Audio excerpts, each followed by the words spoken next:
சுவைத்தவர் நெஞ்சுமெல்லாம் சமைத்தவர் நிலைத்திட உங்கள் சமையலில் எங்கேயும் ஸ்ட்ராங் கட்டு பெருங்காயம். பண்பாட்டையும் உற்சவத்தையும் பறைசாற்றும் மதுரையில் பட்டுக்கென்றே பிரத்யேகமாய் மதுரை மகன்யாஸ். மின்னம்பலம் நேயர்களுக்கு வணக்கம். நான் விஷால் பொலிவர்.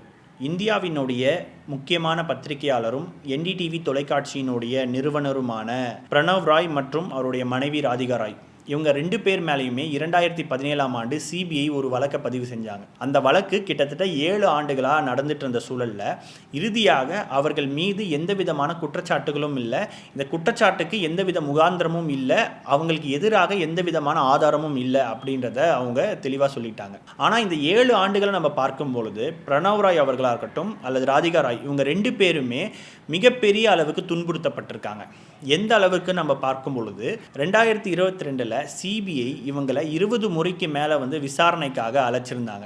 இதே 2022 காலகட்டத்தில் தான் இந்தியாவினுடைய பணக்காரரான அதானி NDTVயை வாங்குறாரு. அப்போது பிரணவ் ராய் மீது போடப்பட்ட இந்த வழக்கும் அதானி NDTV வாங்கினதும் இந்த ரெண்டுமே வேற வேற சம்பவமாக நம்ம பார்த்தாலும் இந்த ரெண்டுத்துக்குமே ஒரு தொடர்பு இருக்கிறத நம்ம பார்க்க முடியுது. அது என்னன்னா, கடந்த 10 ஆண்டுகளாக நம்ம பார்க்கும் பொழுது வட இந்தியாவில் இருக்கக்கூடிய ஆங்கிலம் மற்றும் ஹிந்தி ஊடகங்கள் பெரும்பாலும் பாஜகவுக்கு சார்பான ஊடகங்களாக மட்டும்தான் இருந்தது. பாஜக அரசு செய்யக்கூடிய தவறையோ அல்லது பாஜக அரசினுடைய திட்டங்களை பற்றியோ எதை பற்றியான விவாதங்களையுமே நடத்தாம எதிர்க்கட்சிகள் வைக்கக்கூடிய விமர்சனத்தையுமே ஒளிபரப்பு பண்ணாம ஒரு சார்பான ஊடகமாக தான் வட இந்தியாவில் இருக்கக்கூடிய பிரதானமான ஊடகங்கள் இருந்தது. அப்போ NDTV மட்டும்தான் பாஜகவுக்கு இசைவு தரக்கூடிய ஒரு ஊடகமாக இல்லாமல் இருந்தது. அப்போ அதானி அவர்கள் இந்த NDTVயை வாங்குறதுக்கு பல்வேறு விதமான முயற்சிகளை எடுத்துட்டு இருந்தார். இந்த காணொலியில பிரணவ் ராய் மற்றும் அவருடைய மனைவி ராதிகா ராய் இவங்க மேல போடப்பட்ட வழக்கும் அதானி எப்படி NDTVயை வாங்கினார் அப்படின்றது தான் இந்த காணொலியில் நம்ம தெளிவாக பார்க்க போறோம். 2008ஆம் ஆண்டு பிரணவ் ராய் மற்றும் ராதிகா ராய் இவங்க 2 பேருமே ICICI வங்கி கிட்ட கிட்டத்தட்ட 375 கோடி ரூபாய் கடன் வாங்கியிருக்காங்க. இந்த கடனை திருப்பி செலுத்துறதுக்கு வேறு ஒரு நிறுவனத்தின் மூலமாக கடனை அடைக்கிறாங்க முன்கூட்டியே. இதுல ICICI வங்கி இவர்களுடைய கடனுக்கான வட்டி விகிதத்தை குறைச்சிருக்காங்க, இதுல முறைகேடு நடந்திருக்குன்னு சொல்லி அந்த புகார்ல குறிப்பிட்டிருந்தாங்க. ஆனால் அவங்க கடன் அடைச்ச அதே காலகட்டமான 2007 மற்றும் 8 காலகட்டத்தில் கிட்டத்தட்ட 83 வங்கி கணக்குகளுக்கு மேல அவங்க வாங்கின கடனினுடைய அந்த வட்டி விகிதத்தை குறைச்சிருக்காங்க. ஒரு வங்கியினுடைய வட்டி குறைப்பு அப்படின்றது அந்த கடன் குழுவால அங்கீகரிக்கப்படுற ஒரு விஷயம். அப்போ இந்த வட்டி விகிதம் குறைஞ்சதுனால ICICI வங்கியினுடைய அதிகாரிகள் யாராவது லாபம் அடைஞ்சிருக்காங்களா அப்படின்னு சொல்லி விசாரிக்கப்பட்ட பொழுது அப்படி யாருமே இதனால பலன் அடையல அப்படின்றதையும் சொல்லியிருக்காங்க. ஏன்னா வட்டி விகிதம் குறையிறதுனால கிட்டத்தட்ட 47 கோடி ரூபாய்க்கு மேல இவங்க 2 பேருக்கு மிச்சமாகிறதுனால இதன் மூலமாக வேற யாராவது அதிகாரிகள் பலன் அடைஞ்சிருக்காங்களா அப்படின்ற கோணத்துல CBI விசாரிச்ச பொழுது எந்த விதமான தவறும் இதுல நடக்கல, இது சாதாரணமான ஒரு பண பரிவர்த்தனை தான் அப்படின்றத CBI தெரிவிச்சிருக்காங்க. அடுத்த குற்றச்சாட்டு நம்ம பார்க்கும் பொழுது இந்த கடன் அப்படின்றது அவங்களுடைய பங்குகளை அடகு வச்சு தான் வாங்கினதுனால இதுக்கு செபியினுடைய அனுமதி வாங்கல அப்படின்றத அந்த புகார்ல கொடுக்கப்பட்டது. ஆனா அதுக்கப்புறமா CBI செபியினுடைய ஒரு முக்கியமான உட்பிரிவை இந்த அறிக்கையில சேர்த்திருந்தாங்க. அதுல பார்க்கும் பொழுது செபி கிட்ட எந்த விதமான அனுமதியும் வாங்க தேவையில்லை அப்படின்றத சொல்லியிருக்காங்க.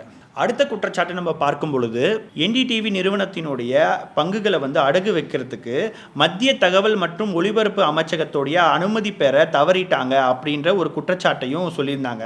ஆனால் இது தேவையில்லை அப்படின்னு சொல்லி அதே மத்திய அமைச்சகமே சொல்லியிருக்காங்க. குறிப்பா தகவல் மற்றும் ஒலிபரப்பு அமைச்சகத்தின் துணை செயலாளரின் 4/7/2017 தேதியிட்ட கடிதத்தின்படி கொள்கை வழிகாட்டுதலின்படி எந்த ஒரு நிதி நிறுவனத்துடனும் பங்குகளை இணைப்பதற்கான உறுதிமொழி தொடர்பாக மத்திய தகவல் மற்றும் ஒலிபரப்பு துறை அமைச்சகத்திடம் அனுமதி பெற தேவையில்லை அப்படின்றத குறிப்பிட்டிருந்தாங்க.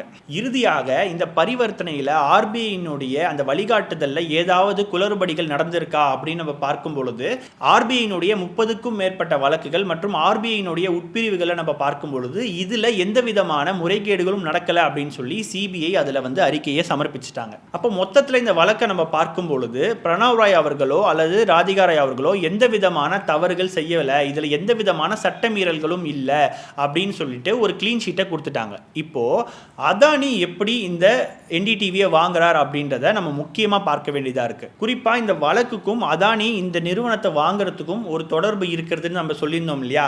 அது எப்படி நம்ம பார்க்கும் பொழுது பிரணவ் ராய் மற்றும் ராதிகா ராய் இந்த கடனை வாங்குறதுக்கு வேறு ஒரு நிறுவனத்துக்கிட்ட இருந்து வாங்கி ICICI வங்கிக்கு கொடுத்தாங்கன்னு நம்ம சொல்லியிருந்தோம் இல்லையா?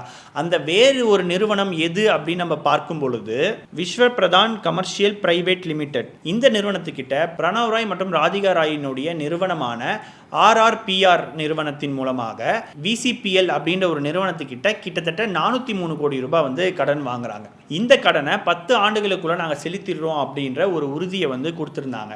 இதில் குறிப்பாக நம்ம பார்க்க வேண்டியது, இந்த NDTVனுடைய ஒட்டுமொத்த பங்குகளில் இந்த RRPR நிறுவனத்துக்கிட்ட கிட்டத்தட்ட 29% பங்குகள் இருக்கு. அதே மாதிரி பிரணவ் ராய் மற்றும் ராதிகா ராய் இவங்க கிட்ட 27% பங்குகள் இருக்கு. அப்போ 50%க்கு மேல NDTVனோட பங்குகள்ன்றது இவங்க 2 பேர் கிட்ட மட்டுமே இருக்கு. பொதுவாக ஒரு நிறுவனத்தை நம்ம பார்க்கும் பொழுது 50% யார்கிட்ட பங்குகள் இருக்கோ அவங்க தான் அந்த நிறுவனத்தினுடைய உரிமையாளராகவும் எடுக்கக்கூடிய எல்லா முடிவுகளுக்குமே இறுதியானதாகவும் இருக்கும். அப்போ இவங்க 2 பேர்கிட்டயே 50% பங்குகள் இருக்கு. அப்போ இந்த 403 கோடி ரூபாய் கடனை வந்து 10 ஆண்டுகளை நாங்கள் அடைப்போம் அப்படின்னு சொன்னாங்க. ஆனால் அந்த கடனை வந்து அவங்க அடைக்காததுனால இந்த 29% பங்குகள் அப்படின்றது அந்த VCPL அப்படின்ற அந்த நிறுவனத்துக்கிட்ட அந்த 29% பங்குகள் அவங்களுக்கு போகுது. இந்த பங்குகள் அங்கே போனதுக்கு அப்புறம் தான் இந்தியாவினுடைய பணக்காரரான கௌதம் அதானி இந்த இடத்துக்கு வராரு. அது என்னன்னு நம்ம பார்க்கும் பொழுது, கௌதம் அதானியினுடைய AMG மீடியா நெட்வொர்க்ஸ் அப்படின்ற அந்த நிறுவனம் NDTVனுடைய 29% பங்குகளை வச்சிருக்கிற அந்த VCPL அப்படின்ற அந்த நிறுவனத்தினுடைய 100% பங்கை 113 கோடி ரூபாய் கொடுத்து வாங்குறாரு. இப்படி இந்த 100% பங்குகளை வாங்கினதன் மூலமாக NDTVனுடைய 29% பங்குதாரராக வந்து அதானி வந்து வராரு. இப்படி தான் NDTVயை அவர் முதலாக வாங்க ஆரம்பிச்சார். அதுக்கப்புறமா பார்க்கும் பொழுது பிரணவ் ராய் மற்றும் அவருடைய மனைவி ராதிகா ராய் இவங்க 2 பேர்கிட்ட மட்டுமே தனிப்பட்ட முறையில் 27.26% பங்குகள் இருக்கு. அப்போது இவங்க 2 பேரோட பங்கையுமே வந்து அதானி வந்து வாங்கிட்டு அவங்க 2 பேருக்கு வெறும் 2.5% பங்குகள் மட்டும்தான் இருக்குது. அப்போது ஏற்கனவே 29% பங்குகள் இருக்குது. அதுக்கப்புறமா இவங்க 2 பேர்கிட்ட இருக்கக்கூடிய அந்த தனிப்பட்ட பங்குகளையும் வந்து அதானி வாங்குறாரு.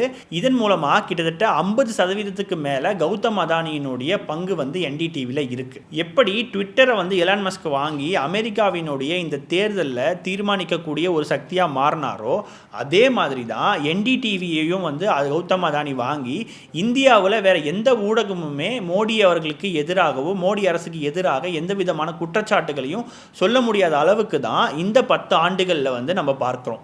அதில் முக்கியமான விஷயமா பிரணவ் ராய் அவர்கள் மேலே போடப்பட்ட வழக்காக இருக்கட்டும் அல்லது அதானி அவர்கள் இந்த NDTVயை வாங்கினதா இருக்கட்டும், இந்த ரெண்டுமே ஒன்றுக்கு ஒன்று பிணைந்த ஒரு விஷயமா இருக்கு. அப்போ மோடி அரசு தன்னுடைய முக்கியமான அமைப்புகளை பயன்படுத்தி ஊடகத்தை வந்து ஒரு பக்கம் கண்ட்ரோல் பண்ணுறதா இருக்கட்டும் அல்லது எதிர்க்கட்சிகளை பழிவாங்கிறதா இருக்கட்டும், தனக்கு எதிராக எந்த விதமான குரலுமே இருக்கக்கூடாது அப்படின்ற ஒரு பாசிச நடவடிக்கையாக தான் இதை நம்ம பார்க்கிறது. ஒட்டுமொத்தத்தில் கௌதம் அதானி NDTVயை வாங்கின விஷயமா இருக்கட்டும் அல்லது பிரணவ் ராய் மேலே போடப்பட்ட இந்த போலியான வழக்குகளாக இருக்கட்டும், இதை பற்றி உங்களுடைய கருத்துக்கள் என்னன்றதை கீழே கமெண்ட் செக்ஷனில் சொல்லுங்க. தொடர்ந்து இணைந்திருங்கள். இது உங்கள் மின்னம்பலம். நான் விஷால் பொலிவர். நன்றி, வணக்கம்.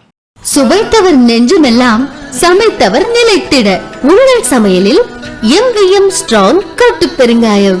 பண்பாட்டையும் உற்சவத்தையும் பறைசாற்றும் மதுரையில் பட்டுக்கென்றே பிரத்யேகமாய் மதுரை மகன்யாஸ்.